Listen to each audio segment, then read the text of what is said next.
আসসালামু আলাইকুম, সবাইকে স্বাগতম রিসান্স ফ্যামিলিতে। আজকে আমি দেখাবো সুজির বরফি বা হালুয়া রেসিপি। আমার মতো সুজির বরফি তৈরি করলে আপনাদের সুজির বরফিগুলো 1 থেকে 2 দিন বাইরে এবং নর্মাল ফ্রিজে দীর্ঘদিন রাখতে পারবেন। এখানে একটি প্যান নিয়ে নিয়েছি। এখন প্যানে 1/2 কাপ পরিমাণে ঘি দিয়ে দিচ্ছি।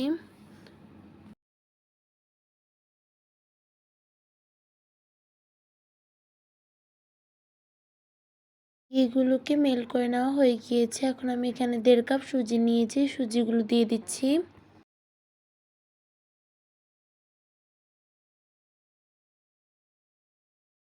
এখন সুজিগুলোকে ভেজে নিচ্ছি। সময় নিয়ে ভালোভাবে সুজিগুলোকে ভেজে নিচ্ছি। 1 কাপ পরিমাণে চিনি দিয়ে দিচ্ছি। আপনারা আপনাদের স্বাদ অনুযায়ী চিনির পরিমাণ বাড়িয়ে কমিয়ে নিতে পারবেন। এখানে 2 কাপ পরিমাণে লিকুইড দুধ দিয়ে দিচ্ছি। আপনারা চাইলে দুধের পরিবর্তে পানিও দিতে পারবেন।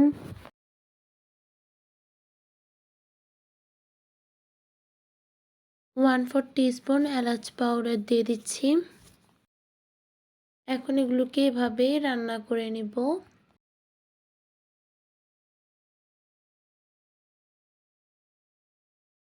এখন এগুলো অনবরত নেড়ে ঘন করে নিচ্ছি।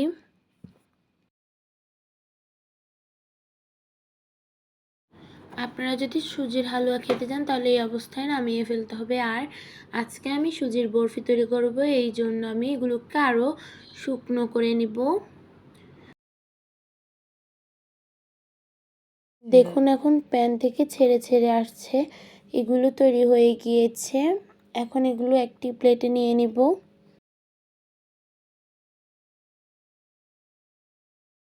প্রথমে আমি প্লেটে ঘি মাখিয়ে নিয়েছিলাম, এখন সুজিগুলো নিয়ে নিচ্ছি।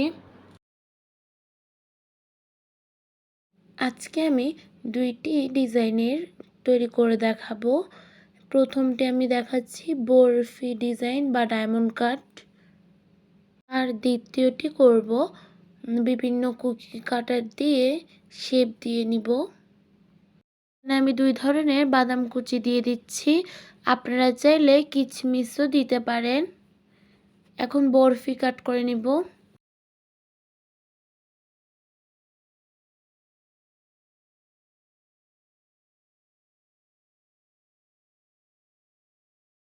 এখন আমি শেপ দিয়ে দিচ্ছি।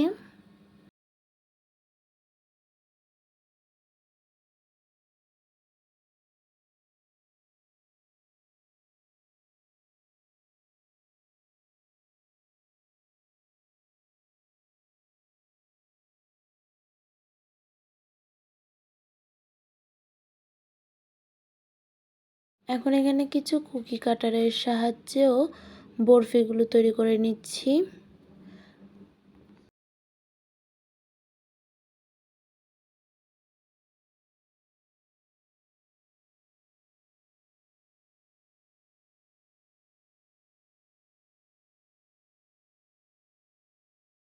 দেখুন এখন কাটারের সাহায্যে আমি বরফিগুলো তৈরি করে নিয়েছি। আজকে আমার ভিডিওটি এই পর্যন্তই। ভিডিওটি কেমন হয়েছে অবশ্যই সবাই কমেন্ট করে জানাবেন। আসসালামু আলাইকুম।